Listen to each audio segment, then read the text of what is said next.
Já estamos de volta aqui com Gazeta News, edição da manhã. Agora vamos falar sobre esporte. Nath já está aqui com a gente.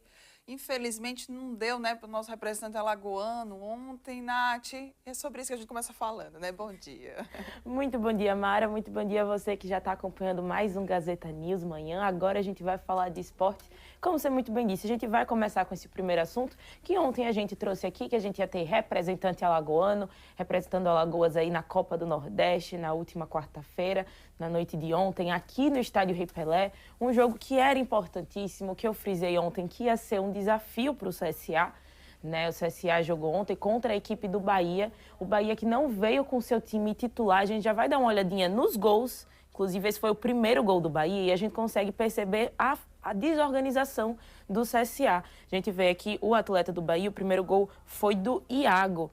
Ele que entra na pequena área sem muita marcação e consegue fazer o primeiro gol. E minutos depois a gente já teve o segundo. A gente vai dar uma olhada no replay agora, mais uma vez na pequena área. E o goleiro George ali fica sem possibilidade de defender. No segundo tempo, o CSA volta melhor, consegue um pênalti e o Brian, camisa 10, converte. A gente vendo mais uma vez aqui os replays do primeiro gol e do segundo gol do Bahia, que ambos saíram no primeiro tempo. O primeiro gol saiu aos 12 minutos, em uma média de 10 minutos depois a gente tem o segundo gol do Bahia, e que já foi uma grande vantagem, né? Com esse resultado, o Bahia estava muito melhor na partida, estava indo para cima do CSA. Bahia que não veio com seu time titular, mas que mesmo assim é um elenco muito bem treinado, é um elenco muito qualificado, treinado pelo técnico Rogério Ceni, ex-goleiro Rogério Ceni.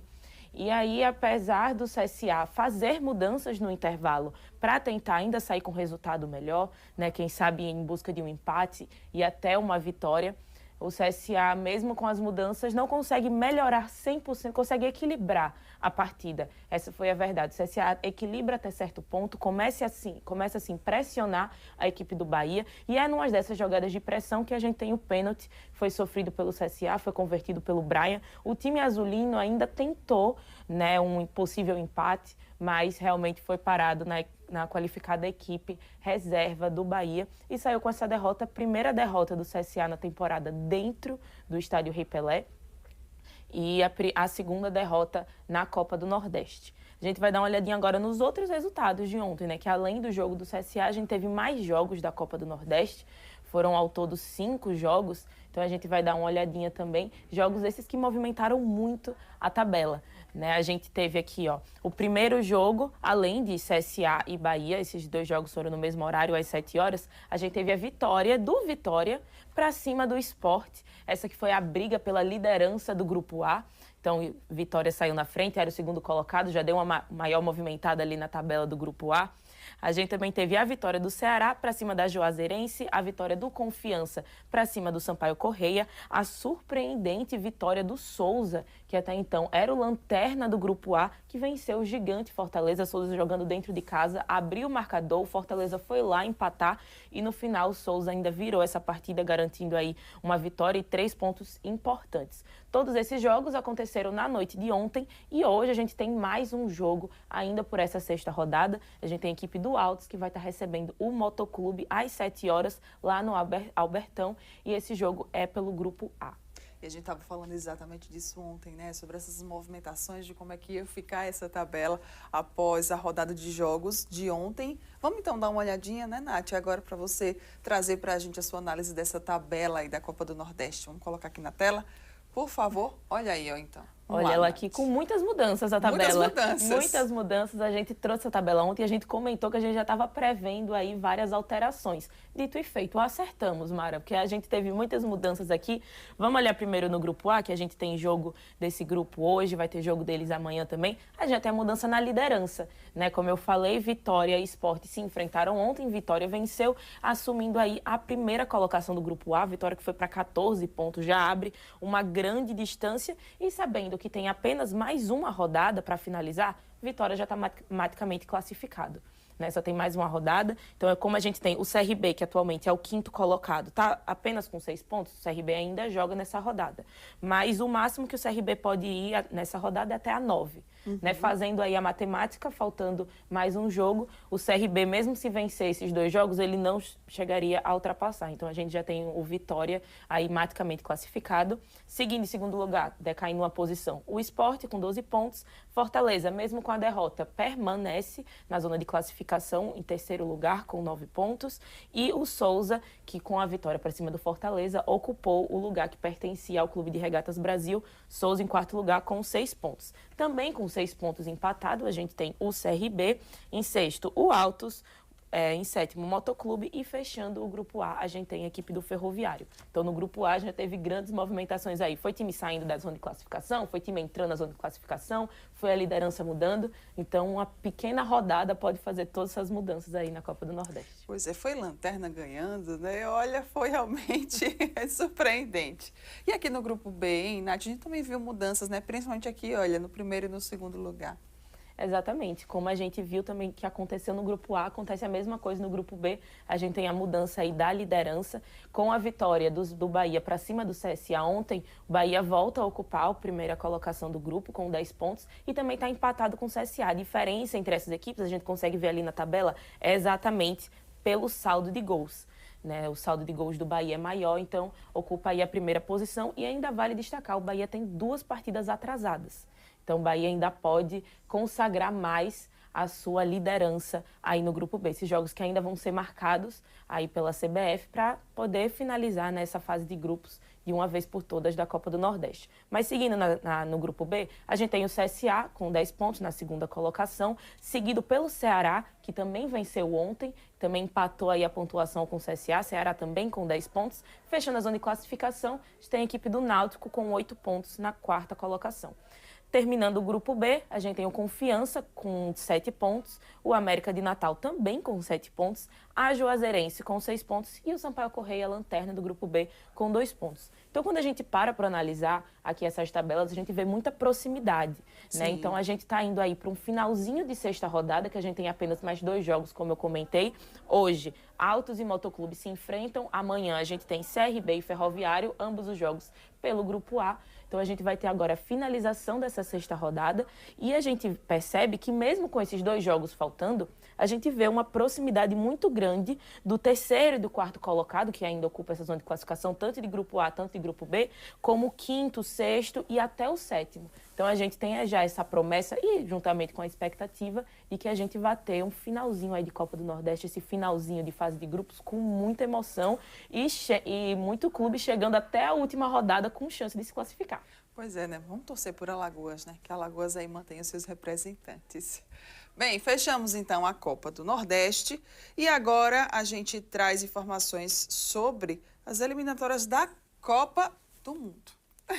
Pois é, depois de muita espera, de muito se aguardar, o torcedor brasileiro vai ver a seleção brasileira voltar a campo, voltar a jogar. O torcedor que, apesar da seleção brasileira não estar naquela grande fase que a gente conhece bem, que já pontuou, o torcedor brasileiro sente essa saudade, né, de ver a sua seleção representada em campo. São aqueles jogos que você pode ver grandes astros do futebol mundial, todos reunidos em uma única seleção. E a gente não fala só do Brasil, né? A gente ainda vai acompanhar por essa semana. A gente tem a Argentina jogando, que também é uma grande seleção, e também pelas eliminatórias europeias. Então, a semana aí de data FIFA movimenta muito. E a gente já começa abrindo essa semana de data FIFA com o Brasil em campo hoje. A gente tem 3 jogos pela eliminatória da Sul-Americana. E vamos estar passando aqui aquela agendinha que a gente sempre faz para você acompanhar. Não dá para acompanhar todos tudo, completamente, né? Mas dá para você ver um pedacinho de um pedacinho de outro. Mas vamos dar uma olhada aqui. A gente tem o primeiro jogo que vai acontecer às 8 horas. A gente tem o Paraguai, que vai enfrentar a seleção do Chile no estádio Defensores del Chaco. E a gente tem o jogo mais aguardado pelo torcedor brasileiro, que a gente tem a seleção que vai estar enfrentando no Mané Garrincha, esse jogo que vai ser aqui no Brasil, às 9h45. Um horário maravilhoso para uma quinta-feira. Mas às 9h45 a gente tem o Brasil, que vai estar enfrentando a seleção colombiana.